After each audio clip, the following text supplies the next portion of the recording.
In part 2, I'm going to show you how easy it is to write and play your first robot program. I'll now take the teach pendant from the front of the control box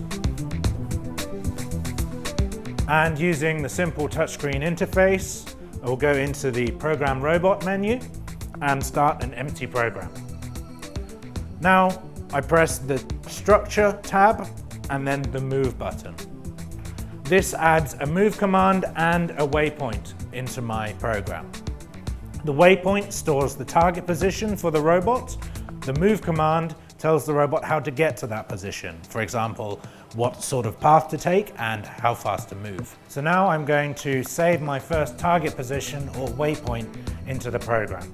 So I will go to the Command tab on the screen, select my waypoint and then press Set this waypoint.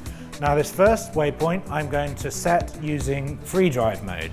So by pressing the black button on the back of the teach pendant, I can put the robot into free drive mode so I can move it around freely by hand. Once I've moved the robot into the position that I want, I can press OK and the robot will then remember this position and we can move back to this position again. This is a very straightforward, simple programming method that practically anyone can learn. It doesn't require much special training, so you can cut down your implementation times and training costs. Now to save my second position in the robot program, I'm going to press the Add Waypoint After button and then set this waypoint again. Once again, I'll use free drive mode by pushing this button to move the robot roughly into position. And then I'm going to use the arrows on the touchscreen to make some fine adjustments to that position. Additionally, for even finer control, I can type in an exact target position into these boxes on the screen here. So while I can do rough movements with free drive mode, I can make fine adjustments using the touchscreen here.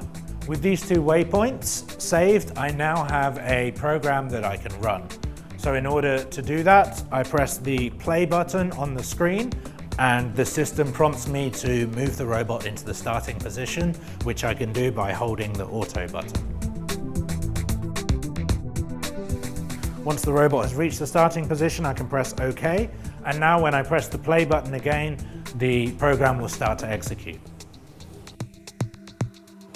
Now we can see the robot cycling between the two waypoints that I have saved, and the UR safety system is constantly monitoring the robot, and if anything does block the path of the robot, then the system will detect this and stop safely without any injury to anyone around the robot. So if I now put my hand in the way to block the path of the robot, it detects this, it stops, and we see a protective stop pop up on the screen.